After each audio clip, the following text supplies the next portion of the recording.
Good morning, everyone. Welcome to this new week and this chilly week. And we've been welcomed into this Monday with load shedding. So I hope that if you are in load shedding, that it's not going to impact you too much. Before I kick off today, I just want to chat about the Plumbing Indaba, to remind you about that. It takes place from the 27th to the 30th of July, and I really encourage you to participate in this. It's going to be an awesome experience.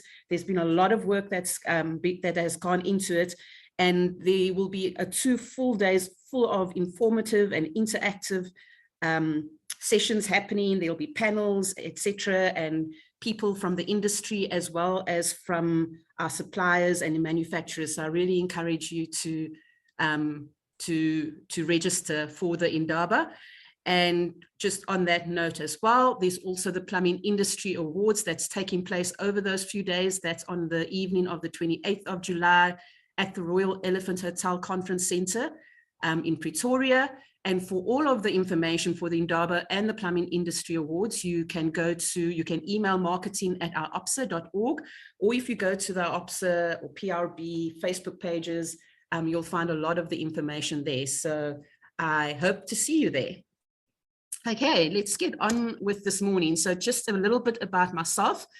I am one of the directors at UPP Group, that is our plumbing business.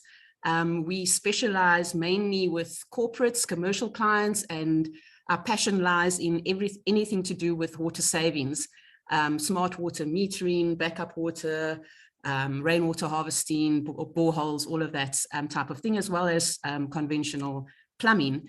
And then my second business is called Coach Up. And this is a passion of mine because not only am I passionate about our industry, but I'm passionate about empowering other businesses within our industry and to be a part of professionalizing plumbing here in South Africa. So that is just a little bit about me. My email address is there in case anyone wants to pop me an email if you need assistance with anything that I'll discuss today. Okay, so so I've been chatting quite a bit with Steve Brown with regards to, with our plumbing environment and running a plumbing business. And, running a plumbing business is quite a task, but it's an exciting one. It's an exciting thing to be an entrepreneur. And I'm not sure where you are at today. I'm presuming that you are a qualified and licensed plumber. You've done your trade tests and you've registered with PRB and you can issue COCs. And so I'm speaking into the session with that assumption that you are a qualified and licensed plumber. However, there is a big difference between being a plumber and being a plumbing business owner. And this is what I would like to speak into today. So, like I mentioned, there is this difference. And if you're a qualified licensed plumber, you might be working for a plumbing company. You might be running as a solo show yourself at this point in time, but not a fully fledged business.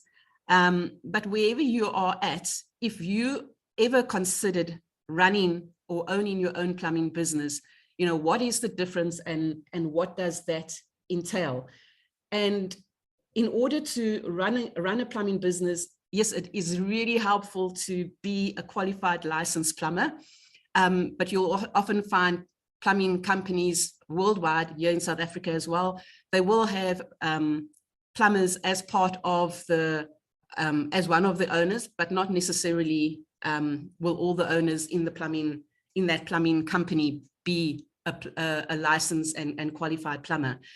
So there are skills that are required and certain things that you need to have in place to run a plumbing business. And so I realized that a lot of the information that you hear about running a business can be quite overwhelming.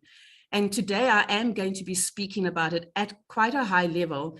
But what I'd like to do, and what I've been chatting to Steve about, is how do we go about unpacking how to operate a business to our industry out there to help you guys Make sure that you've got all the right things in place, that you've thought this through, that you don't have any nasty surprises that come your way, and that you're equipped to run a business as well as being the qualified licensed plumber. So just let's look at a couple of things that you'd need to consider. I always say that the first thing that you need to do before you start any kind of business, be it a plumbing business or any other kind of business, is you need to know why you want to run a business. It could be that, you know, I don't know, it could be that it's a passion that you chose to be an entrepreneur before you chose to be a plumber. So you said, one day I'm going to own my own business and I'm going to do it in the plumbing industry. And so your first passion is to be an entrepreneur, and you're going to carry out that passion within the plumbing industry. If you are going to choose to be an entrepreneur, it is really, really important that you understand what that passion is about, what drives you to be an entrepreneur, what drives you to be an entrepreneur in the plumbing space. Is it just to make it a profit? And it is great when we can turn our passion into a profit. And the benefit of being able to turn your passion into a profit is it doesn't feel like a job. It doesn't feel like a drudge to get up in the morning to go and run your business, or to go and do, or to be a plumber within your business, because you can see the bigger picture of what it is that you're wanting to accomplish. So understanding that passion is really, really important.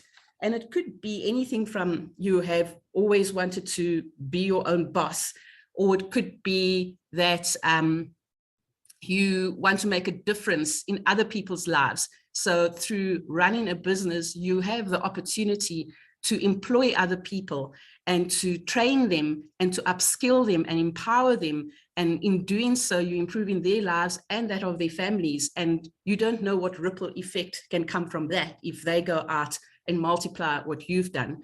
And I think a lot of people choose to start running their own business because maybe they're just tired of working for a boss. You're tired of working in a company. You're not very happy where you are at, and you think, I can do that better. I can run a business better than wherever I am at the moment. And you want to be your own boss. So those are just, there might be plenty of other reasons why you'd want to start your own plumbing company. Those are just a couple that, you know, popped into my headspace when I was thinking about this, and based on conversations that I've had with people. But if you're going to do this, then I'm going to encourage you to really do it properly. And by saying that, I'm meaning that you need to plan to be a plumbing business owner. And there are a couple of things that you need to take into account when you want to become a business owner. So I've just listed a few things down here. They're not a fully conclusive list, but they are I think the things that I come across that not a lot of people give thought to when they start up their plumbing company, their plumbing business. So the first thing that you need is a business plan. Okay, you need to know how your business is going to operate and where you're wanting to take this business to. It could be that all you want is to run a small business where it's you're the qualified plumber. Maybe you've got an assistant, maybe you've got an admin person, maybe you do your own admin, I'm not sure, but you want to keep it small, and you don't have any kind of growth strategies or growth plans in place of where you want to take this business of yours. That's what you want. That's all that you want.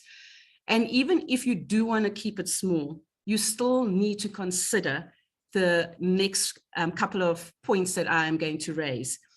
But having said that, you might have a growth strategy. You might want to start off small and know that over time, your plan, your 5-year or your 10-year target is that you want to have a plumbing company where maybe you're running out of an office, maybe you've got 1 or 2 or 3 vehicles on the road, which means now you're starting to recruit more teams. You're going to have an office set up where you've got maybe someone answering the phone, generating invoices, making sure payments are coming in, all of that type of thing. And you might be wanting to go in a specific direction with your business in terms of specialization, etc. So in order to do any of that, it is almost vital, not almost, it is vital to start off with a business plan or a business strategy. Now, I know that, you know, when we go out into this world and we study the skill of becoming a plumber, we don't get taught how to write business plans or how to write strategies.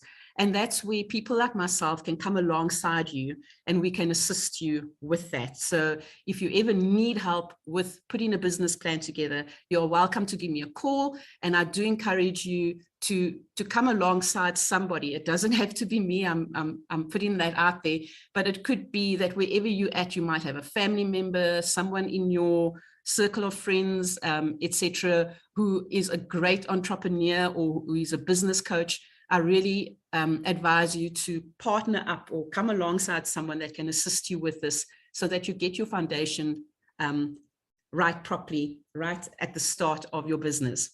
The next thing you need to look at is finances. And especially if you're a startup, over here, I'm referring to how are you going to finance your business? And especially if you're a startup, if you don't have any kind of capital to start running your business with, because you're going to need tools, there's your vehicle costs, there's fuel costs. I'm just talking about the basics here, your phone costs, and obviously the materials that you're going to be using. Somehow or another, that needs to get financed in terms of how you start up. Now, there are ways and means where you can do this without having to, you can go into a bank and get financing, apply for financing. I know that that's not really easy in our current environment because banks are very stringent in terms of what needs to be in place in order to provide finance. But there are other ways in which you can structure your business model. And this is where your business plan will come into play in order to get going without huge amount of capital in place. Over here, you'd need to really think carefully about how you are going to do this. So it could be that you bring a partner on. It could be in terms of you start small and you ask for deposits up front, etc. There's little tweaks over here that we can chat into in terms of getting this up and going. And the other thing I'm going to say to you is choose your niche. Okay, so here in South Africa, we've got many. If you go and research, if you go and Google how many plumbing businesses we have here in South Africa, there's probably hundreds of thousands of businesses across the country. Not all of them might be qualified and licensed, but there are many people out there saying they're running plumbing businesses. And so your competition out there is really, really rife. And in order to set yourself apart, you need to know what you are about. You know the saying that you can be a master of everything. What's that saying? I can't remember it now. A jack of all trades and a master of none. And you can quickly find yourself spiraling into going, heading in all kinds of different directions, and then you become overwhelmed in terms of what you're doing. So I always say choose your niche, and by niche, it could be an area of specialization in plumbing. So whether you are going to do residential or commercial plumbing, or maybe, like I said, we specialize in anything to do with water saving solutions. You choose your niche, and if it is in the general plumbing space, also choose your client base. Okay, so if you want to be working in the residential space, if you want to be working in the commercial space, you need to know, though, if you are going to be working in the commercial space, that there are going to be specific requirements that companies require from any provider that they bring on board to do work for them.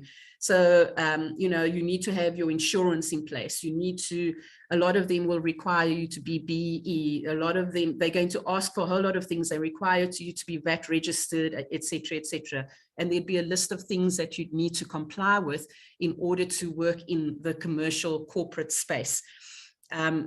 Having said that, you also need to be aware that when you work in your commercial corporate space, and we work with lots of commercials, and it's amazing. We've built amazing relationships with them, and our payment arrangements, etc., with them are also in place, etc. And we don't struggle, but you need to know that commercial clients, corporate clients, aren't going to pay you upfront. They very rarely pay deposits, and a lot of them pay 30 days from date of invoice. So you need to know that you can almost bankroll that until you receive your payment. So just so that you're not in for any rude surprises, you need to understand that that's the nature of the environment that you will be operating in if you go that space. Whereas in the residential space, you can go and ask for deposits, and you can ask for payments, once the job is complete. And so I suppose from a cash flow point of view, working in the residential space is better on cash flow, immediate cash flow anyway, than working in a corporate commercial space.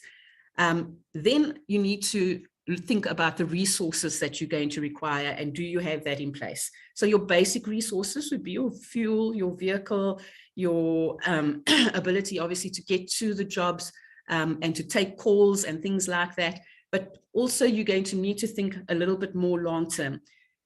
If you want to run a business where you are on time, you're professional, clients see you as that, and you want to make sure that your cash flow is in place all the time, you're going to need assistance in terms of your resources. So you might need an admin person or system to run your business from.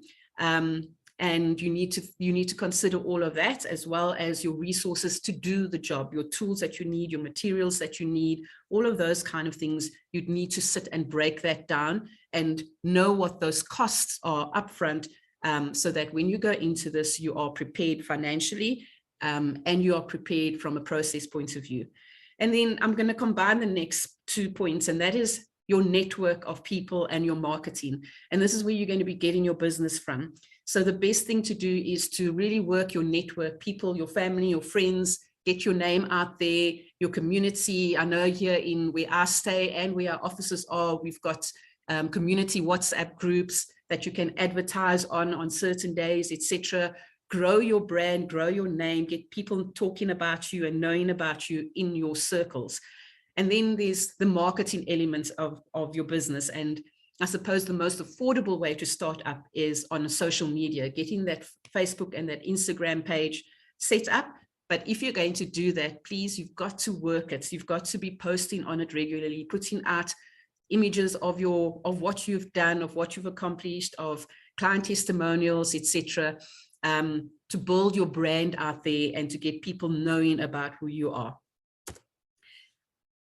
I'm not going to spend a lot of time on this slide. I have spoken into this slide in the past, but ultimately, when you start up a business, and any business, no matter how big or small, you're going to have a business structure in place. And all businesses, this is our business structure over here. So you'll see UPP in the middle, that's our company, and surrounding that and what makes our business work are the 6 elements that you see that surround it, and we call this our business process. So your business normally will be made up of, number one, you have to have a vision and the values of your business in place. Your business will consist of data, and this is all the information that you gather from your clients, in terms of what you're quoting them on, the solutions you're providing, their personal details, where they're at, what their history is in terms of the plumbing you've done for them. And you're going to be using this data going forward in many different ways, in marketing, in solutions, in understanding your client, knowing what their needs are, etc. You need to have processes in place, and processes, it's everything from when you take that phone call, your client relationship process, to your operational process, getting the job done, making sure that the jobs are done properly, the quality, etc., all the way to your invoicing and your finance and your books and things like that. You'll have to have processes in place. Having the right people in your business, if you do consider growing, having the right people in your place and employing people based on your vision and values and the right fit for your business is going to be important. And all businesses have issues. And so that's why we've got there. And we've got a process in our business in terms of how we deal with issues so that they get solved really quickly. And by putting all of this in place, your business gains traction. But that's a separate presentation I'll do at a later stage. And I just wanted to show you, I thought I'm going to start off, I said that vision and values is a place where you start off with. And I love that, you know, when we look at our industry and our OPSA is, you know, they really are a great example of this. If you go onto the homepage and what our OPSA is about, this is what you're going to see. It tells you what the vision of our OPSA is, what the mission is, all the objectives, and what their values are for this industry and what they carry out. And so this over here tells you what your experience is going to be with this amazing industry body that we have available to us. Okay, so what are your next steps once you have your business plan and your marketing and all of that? And it's not even next steps, I think. It comes alongside the steps that I've just mentioned. Number one, like I said, I really advise you to get a coach, okay? If anyone had asked me, even if they asked me now, if there was one thing that I had done, or Duncan is my husband and the other director in this business, if there was anything that they could have advised us on when we started this business, or when he started this business 20 odd years ago, I would have said, I wish that someone had told me to get a coach, someone to come alongside us, because being a qualified plumber and being an entrepreneur or a business owner are two very, very different things. And there are just so many different things that you need to take into account to make sure that when you set up your business, that you've got everything in place so that your business can run smoothly and efficiently, and so that you can focus on your core, which is your plumbing, rather than getting bogged down by all the other nitty-gritty things that come as a surprise to you because you didn't know about it, you hadn't considered it. The other thing is get an accountant for your books, and someone who, and choose your accountant very carefully. We've got a husband and wife team who are our accountants. They're also auditors. But what I love about our relationship with them is they have come alongside us as a small business, and they don't just do my books, but they coach me in terms of the finance of my business. You know, Duncan and I didn't go and study finance at university or college, etc. But to run a business, you need to understand finance. And so they've come alongside us. And so find accountants out there, bookkeepers, accountants, someone who's going to come alongside you and not just do your books, but to coach you and to help you make the right financial decisions within your business, to help you to figure out what your turnover should be and what you should be charging and what your over and all your fixed costs that you need to consider that we don't think about. So get a very good accountant or bookkeeper, but someone who partners with you. You're going to register your business, and normally your accountant would do this for you. And I do suggest investing in a CRM system or an accounting system. And there are plenty out there that doesn't cost a fortune. We use a system called Xero, X-E-R-O, and it's brilliant for running a small business. You can quote on it, you can invoice it on it, and you can link it to various payment portals so that clients can pay immediately. And then you need to think about your ongoing growth. So if you want to grow, if you want to become a plumbing business owner and you intend on growing your business in this industry, as you go forward, you need to keep on learning. And I'm not just talking about your plumbing skills, although that is important. And again, our OPSA, they have their tech talks every week. You need to know your health and safety. They've got your toolbox talks. And over here on a Monday, they do Business 101. So things that speak into running your business and things that you need to take into account. So there's lots of resources that you can look at within our industry that can assist you with your ongoing growth. But this is crucial in terms of being a successful entrepreneur.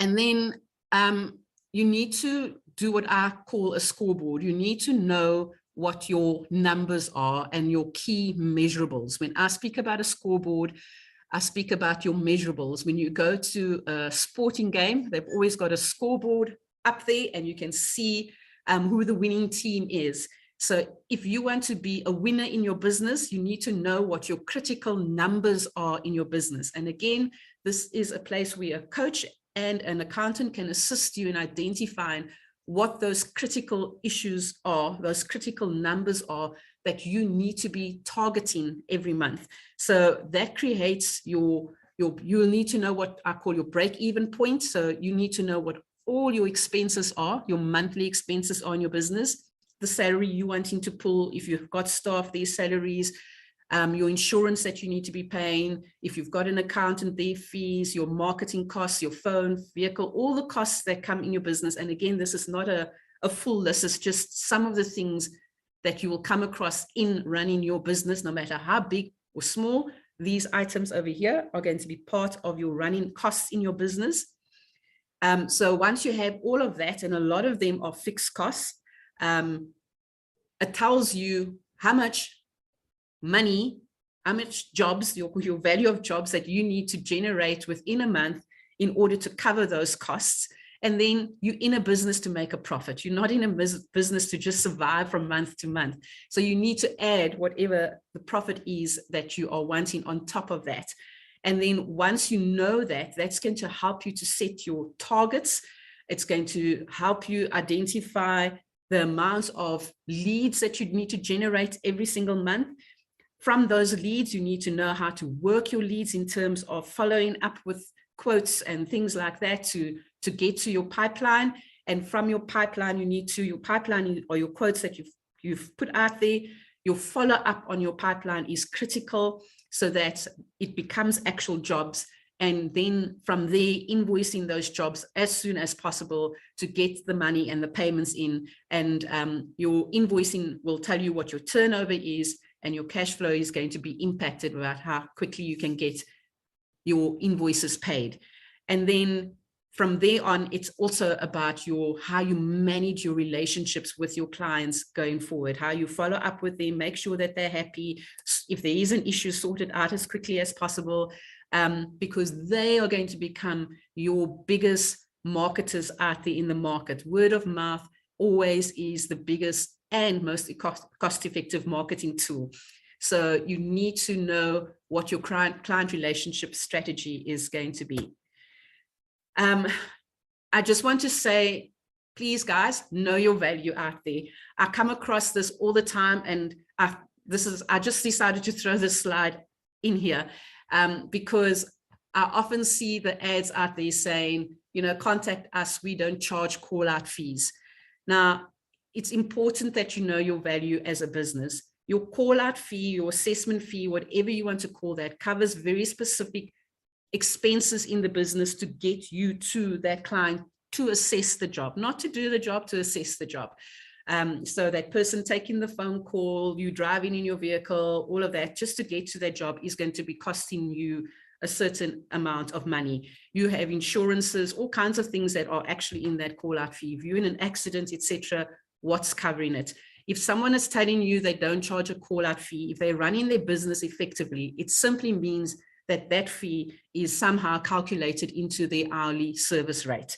So every single business comes with expenses. And in order to know what to charge your client, you need to know what your expenses are so that you can effectively work out what your call out fee should be and what your hourly service rate should be. If you're not sure about this, you can chat to me. There is also a brilliant page on our OPSA website that I saw in terms of how to calculate those rates. So I recommend that you go and check that out. You need to know what you're going to be marking your materials up by, and also don't forget to incorporate your travel expenses into your jobs. And remember, your job doesn't start when you arrive at the client's house or the office or wherever it is. Your job starts when you leave wherever you are now to drive to that client. That's all part of your cost for that specific job. So a lot of people are struggling in our industry in understanding why they are working and not making ends meet. It's because maybe, and I think this is quite a big likelihood that you are not calculating your rates correctly. And I'd love to be able to assist you with this. So know your value out there. What you do is important and it carries value to it, monetary and as well as the service that you provide. And if I can just end off by giving you key advice, use the support you get in this industry from our OPSIP, from PRB. There's lots happening. Go to the Indaba.